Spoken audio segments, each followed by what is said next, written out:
Let's go. নমস্কার বন্ধুরা, welcome to আরকে sports. আশা করি তোমরা সবাই সুস্থ ও ভালো আছো। তো এই ভিডিওতে কিছু গুরুত্বপূর্ণ আপডেটস তোমাদের মাঝে শেয়ার করার আছে। তো প্রথমেই যে খবরটা শেয়ার করব, আজ থেকে ঠিক 2 মাস অবধি খুলে গেল summer transfer window. Summer transfer window আজ থেকে অফিসিয়ালভাবে খুলে গেছে। তো আজ থেকে যে কোনো প্লেয়ারকে যে কোনো দল সই করাতে পারবে অফিসিয়ালভাবে। তো আজ থেকে মোটামুটি বেশ কিছু চমক দেখতে পারবে। আগামী 2 মাসের মধ্যে বেশ বড় বড় সাইনিং হয়েছে।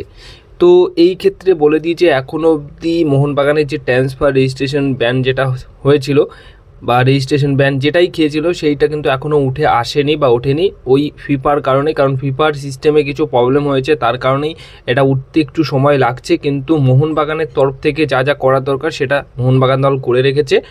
শুধু একটু সময়ের অপেক্ষা, সময় আসলে ঠিক এটা উঠে যাবে। তারপর থেকেই কিন্তু অফিসিয়ালভাবে মোহনবাগান দলও প্লেয়ার সাইনিং করে অফিসিয়াল অ্যানাউন্সমেন্টও করবে।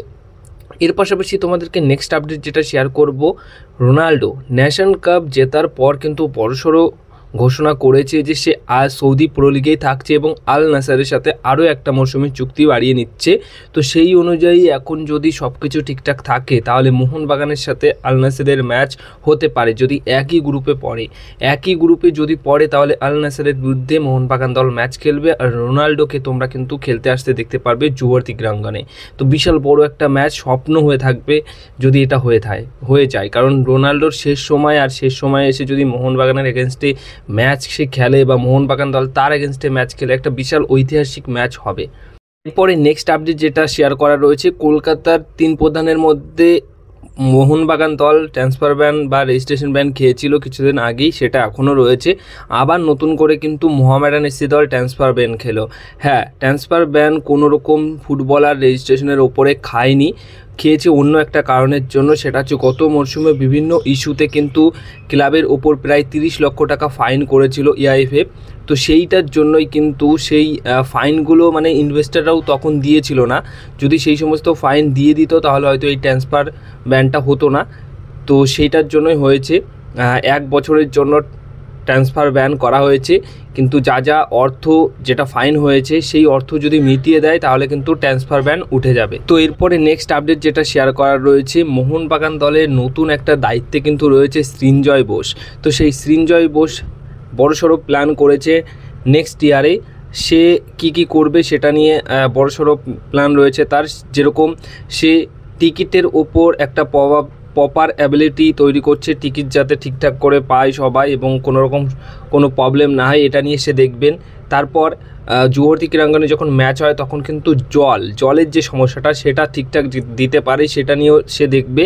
এবং উমেন্স টিম তৈরি করবে, মোহনবাগান দলের উমেন্স টিম তৈরি করবে যেটা ফুটবল খেলবে সেই টিম তৈরি করবে এবং ক্রিকেটও। তো সেই ক্ষেত্রে এছাড়া ক্রিকেট টিম যেটা রয়েছে সেটাতে আরও মানে ইমপ্রুভমেন্ট আনবে, সব কিছু ঠিকঠাক করে দেখছে।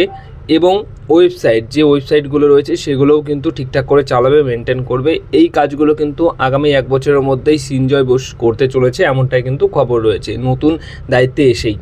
তো এবার যে আপডেটটা শেয়ার করতে চলেছি সেটা হচ্ছে পাঞ্জাব এফসি দলের উইঙ্গার পজিশনের ফুটবলার, বিদেশি ফুটবলার আসমির সুলজিক এই ফুটবলারটি কিন্তু এবার হাঙ্গরির সেকেন্ড ডিভিশন ক্লাবে যোগ দিয়ে দিয়েছে। আর এই ফুটবলারটিকে ISL-এ খেলতে দেখা যাবে না, পাঞ্জাব এফসি দলের জার্সি গায়ে। সবশেষে যে বড় খবরটা দিয়ে আজকের এই ভিডিওটা শেষ করব আর কি, সেটা হচ্ছে মানালো মার্কুয়েজ সে নিজেই কিন্তু পদত্যাগ করে দিয়েছেন টিম ইন্ডিয়ার হেড কোচের দায়িত্ব থেকে। সে গোয়ার সাথে কিন্তু চুক্তি বাড়াচ্ছে এখন।